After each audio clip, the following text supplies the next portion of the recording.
Selamat datang di channel YouTube Transisi saat ini. Seluruh umat Katolik dan masyarakat dunia sedang berduka akibat kabar meninggalnya Paus Fransiskus. Beliau wafat pada usia 88 tahun di kediamannya di Casa Santa Marta, Vatikan, sehari setelah muncul di lapangan Santo Petrus untuk mengucapkan Selamat Paskah kepada ribuan umat Katolik. Dengan diumumkannya kabar duka ini, pertanyaan yang muncul selanjutnya adalah siapa pengganti Paus berikutnya. Setelah Vatikan mengumumkan bahwa Bapak Suci Paus Fransiskus telah menghembuskan napas terakhir pada usia 88 tahun, duka menyelimuti seluruh umat Katolik di seluruh dunia, serta berbagai agama lainnya, karena Paus Fransiskus sangat dihormati di seluruh penjuru dunia. Beliau meninggal tepat setelah rangkaian Trihari Suci Paskah pada Senin, 21 April 2025. Sementara Vatikan sibuk mempersiapkan segala prosesi pemakaman, mereka juga bersiap menggelar konklav, yaitu proses pemilihan paus berikutnya. Sebelum hasil konklav diumumkan, publik seringkali menebak-nebak siapa kardinal yang paling potensial untuk menjadi pemimpin umat Katolik Roma sedunia. Dalam konklav kali ini, siapakah kira-kira kandidat paus yang paling berpotensi menerima suara terbanyak?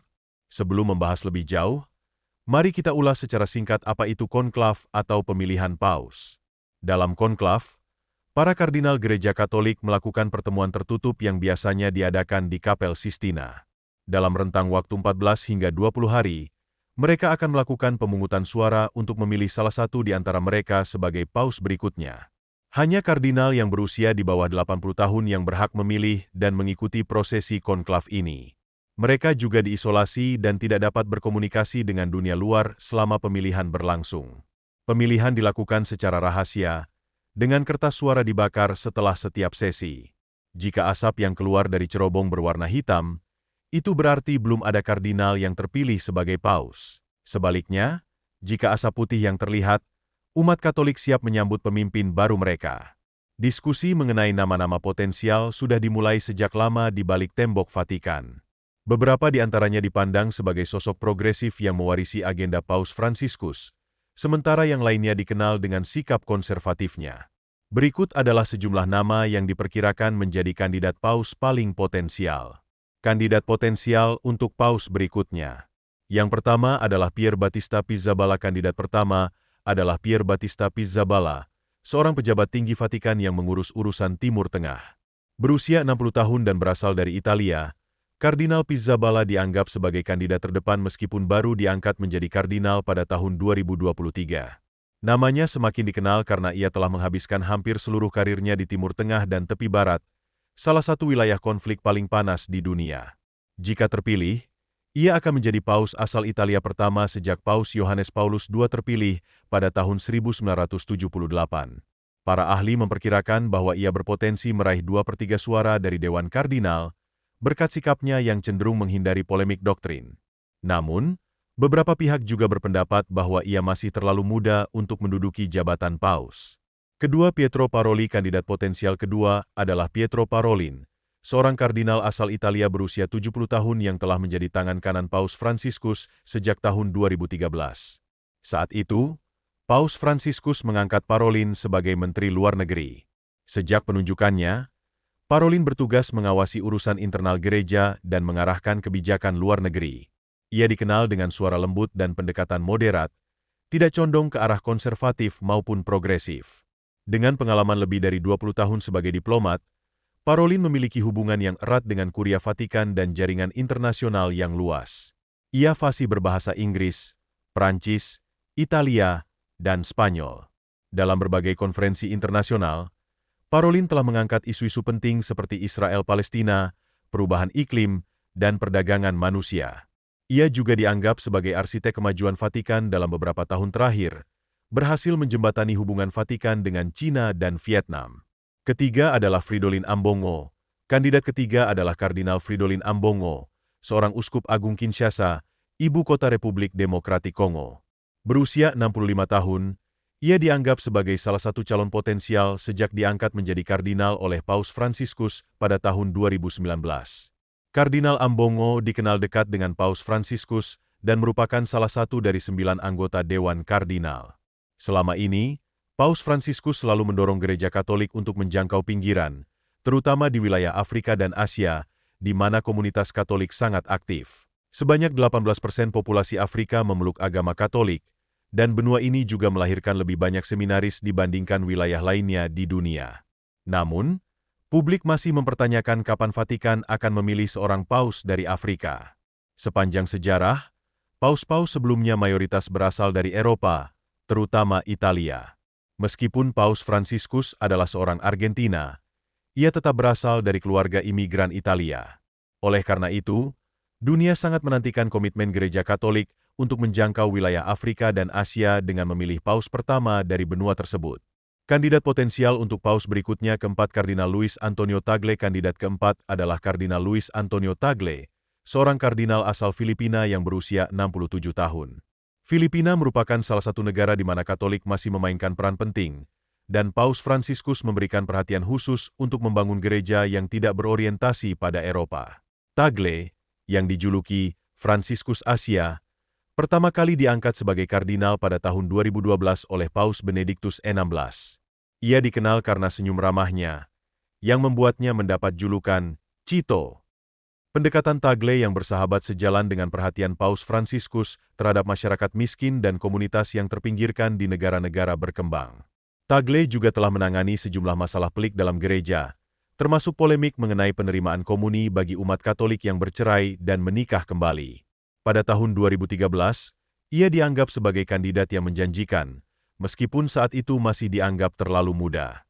Jika kali ini Tagle terpilih, Gereja Katolik akan memiliki paus pertama dari Asia. Yang kelima Kardinal Matteo Zuppi. Kandidat kelima adalah Kardinal Matteo Zuppi, seorang uskup agung Bologna asal Italia yang berusia 69 tahun. Sering dipanggil Don Matteo, ia adalah seorang progresif yang memiliki hubungan erat dengan komunitas Sant'Egidio, yang dikenal dengan pelayanan dan misinya terhadap kaum yang terpinggirkan. Namun, kedekatannya dengan komunitas ini menimbulkan kekhawatiran di kalangan beberapa pihak bahwa keputusan-keputusannya mungkin akan dipengaruhi oleh Sant'Egidio jika ia terpilih menjadi paus. Selain aktif dalam misi pelayanan terhadap kaum yang terpinggirkan dan para imigran, Kardinal Zuppi juga dikenal dengan pemikiran progresifnya terkait isu-isu di gereja, termasuk masalah LGBT. Ia mendorong agar gereja menemukan cara pastoral baru untuk melayani komunitas LGBT. Selain itu, Zuppi juga memiliki pengalaman sebagai utusan khusus Vatikan untuk urusan Ukraina. Beberapa pakar berspekulasi bahwa Paus Fransiskus kemungkinan besar akan memilih Don Matteo sebagai penggantinya, meskipun hal ini belum diungkapkan secara terbuka. Yang keenam Kardinal Peter Ert. Kandidat keenam adalah Kardinal Peter Ert, seorang kardinal asal Hongaria yang saat ini berusia 72 tahun. Ia diangkat sebagai Uskup Agung Esztergom Budapest oleh Paus Yohanes Paulus II pada tahun 2002 dan menjadi kardinal termuda pada masanya. Kardinal Ert terkenal sebagai seorang konservatif yang mendukung kembalinya nilai-nilai konservatif Paus Yohanes Paulus II dan Paus Benediktus XVI. Pada tahun 2019, ia menekankan pentingnya menjaga api iman Kristen tradisional dalam dunia yang semakin sekuler. Ert juga menentang penerimaan migran dan memberikan komuni kepada umat Katolik yang bercerai. Meskipun pandangannya konservatif, ia dianggap sebagai diplomat yang cerdik, mampu membangun hubungan dengan umat Katolik di Amerika Latin dan Afrika. Sebagai diplomat ulung, Ert fasih berbahasa Inggris, Prancis, Jerman, Italia, Rusia, dan Spanyol, serta aktif dalam dialog dengan kelompok agama lain. Ia sering menghadiri peringatan Holocaust dan memiliki hubungan baik dengan pemimpin Yahudi, serta menjabat sebagai Presiden Dewan Konferensi Wali Gereja Eropa dari tahun 2006 hingga 2016. Yang ketujuh Kardinal Anders Arborelius. Kandidat berikutnya adalah Kardinal Anders Arborelius, seorang uskup asal Stockholm dan kardinal pertama dari Swedia. Berusia 75 tahun, ia adalah mantan biarawan Karmelit dan baru memeluk Katolik pada usia 20 tahun, di mana Swedia pada waktu itu didominasi oleh penganut Lutheran. Meskipun demikian, saat ini Swedia menjadi salah satu dari sedikit negara di Eropa yang menganut paham sekuler. Kardinal Arborelius bukanlah seorang progresif garis keras, tetapi juga bukan sepenuhnya konservatif. Ia mendukung penerimaan para imigran, tetapi menentang pemberkatan pasangan sesama jenis. Pada tahun 2006, ketika Gereja Lutheran Swedia mengizinkan pemberkatan pasangan sesama jenis, Kardinal Arborelius menyatakan penentangannya, karena ia percaya keputusan tersebut akan menghambat dialog antara Gereja Lutheran dan Gereja Katolik Roma. Selain itu, Kardinal Arborelius juga mengangkat berbagai isu penting di gereja, termasuk perlunya membangun jembatan di dunia yang terpolarisasi, memberikan posisi yang lebih besar kepada perempuan, dan membantu keluarga untuk mewariskan panggilan imam. Ia juga menentang arus politik yang berpotensi memecah belah gereja. Kandidat ke-8 Kardinal Peter Turkson. Kandidat selanjutnya adalah Kardinal Peter Turkson asal Ghana, yang diangkat sebagai kardinal pada tahun 2003 oleh Paus Yohanes Paulus II.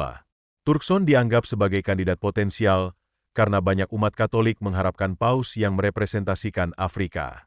Ia fasih dalam banyak bahasa, termasuk Latin, Italia, Inggris, Prancis, Jerman, dan Fante. Kardinal Turkson dikenal sebagai pribadi yang terbuka untuk dialog lintas budaya dan agama, serta aktif menyuarakan isu-isu seperti perubahan iklim, keadilan sosial, dan kemiskinan global. Saat konklav pada tahun 2013 setelah pengunduran diri Paus Benediktus XVI, Turkson sempat disebut-sebut sebagai salah satu kandidat potensial, meskipun pada akhirnya Paus Fransiskuslah yang terpilih. Dan kandidat terakhir untuk paus berikutnya, nama terakhir yang disebut sebagai kandidat potensial untuk menjadi paus berikutnya adalah Kardinal Angelo Scola, yang juga berasal dari Italia. Seperti Kardinal Turkson, Scola pernah dianggap sebagai nama kuat dalam konklav tahun 2013. Ia memiliki hubungan yang sangat dekat dengan Paus Benediktus XVI, bahkan keduanya pernah bekerja sama secara akademis. Karena kedekatannya dengan Benediktus XVI, Scola dikenal sebagai seorang teolog konservatif. Meskipun dikenal konservatif dalam hal doktrinal, Scola memiliki pemikiran terbuka terhadap dialog sosial dan budaya serta telah terlibat dalam dialog antaragama, khususnya antara Islam dan Kristen. Ia juga memiliki kemampuan diplomatik yang baik. Namun, pada saat itu, Scola tidak terpilih karena banyak kardinal yang mempertimbangkan perlunya paus dari luar Eropa Barat. Pemilihan Paus Fransiskus menunjukkan adanya keinginan untuk memiliki pemimpin yang lebih pastoral dan membawa nuansa baru dari belahan selatan dunia. Demikianlah sejumlah nama yang dianggap memiliki peluang untuk menjadi paus. Terdapat kandidat yang konservatif, progresif, dan juga yang berada di tengah-tengah. Seorang kardinal yang diharapkan menjadi paus biasanya memiliki posisi penting di Vatikan atau di keuskupan besar, serta dikenal luas dan dihormati, dengan reputasi teologis, spiritual, dan pastoral yang kuat. Namun, ada pepatah lama di Vatikan yang berbunyi, "He enters the conclave as a pope, he exits as a cardinal." Artinya, semakin sering seseorang disebut sebagai kandidat potensial, justru semakin kecil peluangnya untuk terpilih menjadi paus. Siapa yang akan terpilih menjadi paus berikutnya dan menjadi pemimpin serta pelayan umat Katolik sedunia? Simak terus perkembangan terbaru hanya di channel YouTube Trend CC.